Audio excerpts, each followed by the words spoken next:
program name Ares. I claim this planet in the name of Mars. Isn't that lovely? Defender of the grid. Let's just call them the super mob.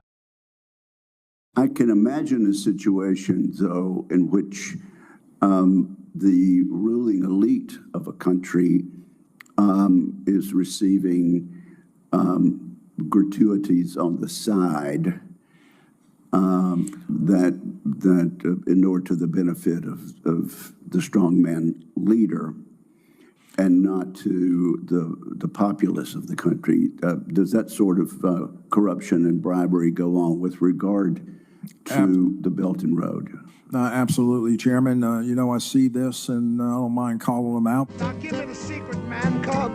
Come on, clue me what to do. Give me the power of man's red flower, so I can be like you. Out with Capitory and Burkina Faso, as they know that both, whether it's their gold reserves, that is all those proceeds are just in exchange to protect the junta regime. Because their organization and their behavior. Taliban trouble. Heroin, by the turn of the 21st century, had become one of the world's most valuable resources, a resource that could generate over $100,000 billion a year in revenue. And their behavior and their history is that of organized crimes. Without the white powder, there would be no black ops, no means of obtaining control of Eurasia, no way of molding the global economy and political relations.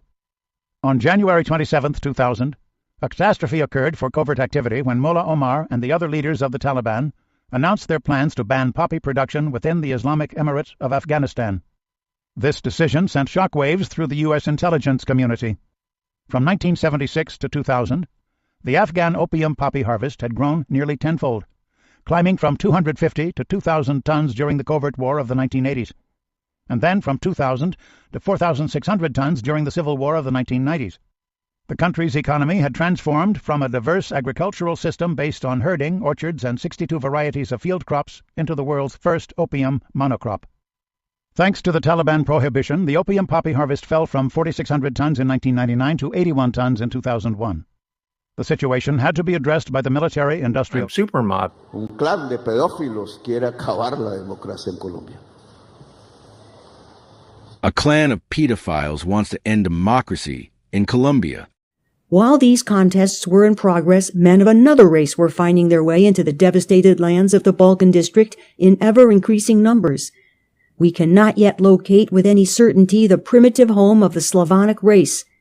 The Slavonic language belongs to the Aryan or Indo-European family of languages, but the early history of it is unknown. Why do you work so hard? Because I love Russia and I love her people. It's the most effective way for social change is humiliate your enemy and make them poor. And that's how social change actually happens.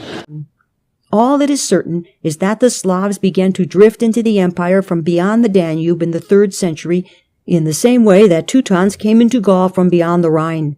Now, there's some debate over who exactly the Rus were. The majority view is that they were Normans, aka Vikings, who settled in what is today Ukraine and Russia, where they were eventually absorbed into the mostly Slavic population there.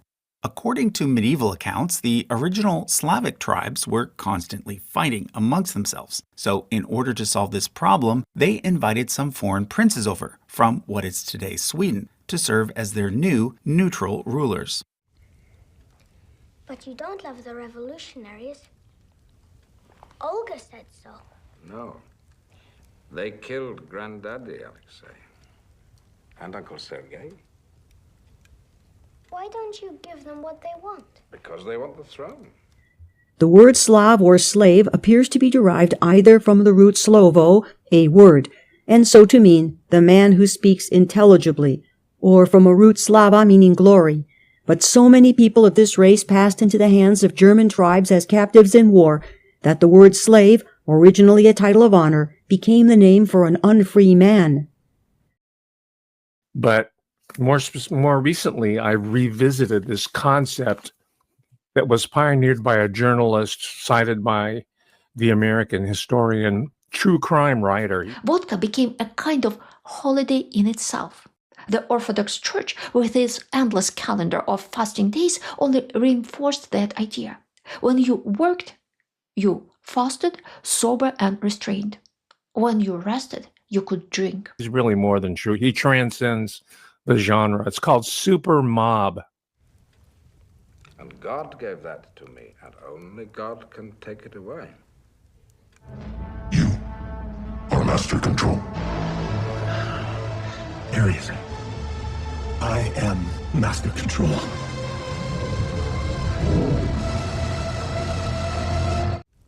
Father Grigori could protect it for us. Oh, I'll protect it for you, Alexei. As my father protected it for me. Alcohol became inseparable from the very notion of rest. But under Empress Elizabeth, those beverages were hit with heavy new taxes. They suddenly became too expensive for common people. Meanwhile, state-made vodka was kept cheap. So I thought that it would be more fruitful for us to use the super mob concept. And the feeling in me is that the liberal blue-haired sheepdogs who are standing at the No Kings rallies saying no kings, no dictators, are they right? It's sort of a blanket term for this network of miscreants who are, seem to be at the center of all these different related problems. You mentioned 3 areas just for beginnings, but that they're all linked together. They're linked together by the super mob. If there were a god, he began to reason, then what was the most elevated ideal towards which he could strive? Surely it could not be money for money's sake, he thought, and so the answer was a kind of social trinity: justice, liberty, and peace. Later, seeking closer ties with the Byzantine Empire to the south, Vladimir the Great adopted their religion and converted to Orthodox Christianity. He attempted to consolidate his power by persecuting the Bogomirs, summoning the synod in Turnovo in 1211, where he personally led the debates against the heretics, which were very similar to the Cathars in southern France, who were massacred in the Albigensian Crusade during the same period.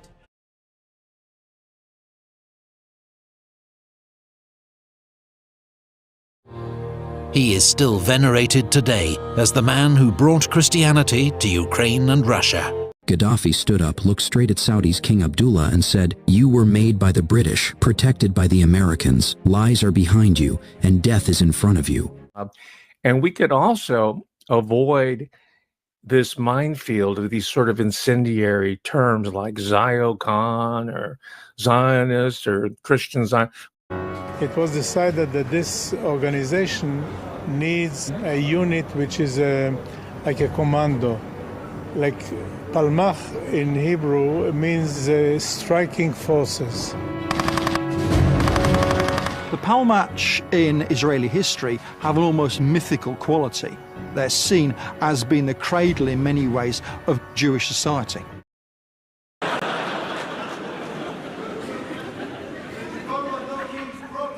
Did I go on what? Did I go on the No Kings protest? I mean, it's impressive, but like, who needs that many rooms? No, we haven't. Didn't you used to be under contract at RKO? Now you say she... I'm sorry. I'm intimidated by the British. Why is that? You know, most Americans, and I've said that on the show before, seem to be intimidated by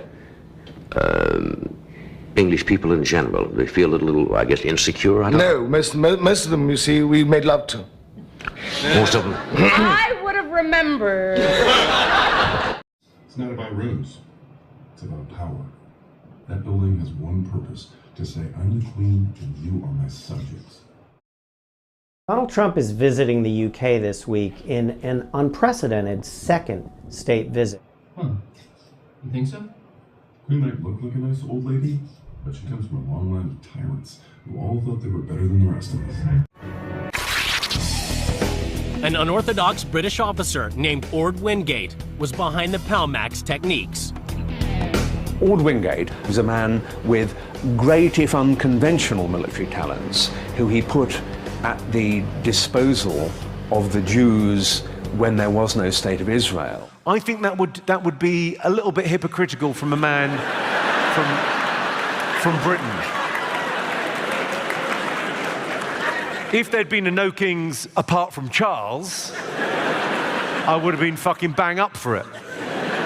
State visit. Only 3 American presidents, including Trump, have had one, and he's the only elected leader in the world to have 2. So this is both quite a gesture on the part of the British government and the royal family, but it's also an insight into the lengths to which they are willing to go to stay on the right side of this president. Prince Andrew on Epstein's client list?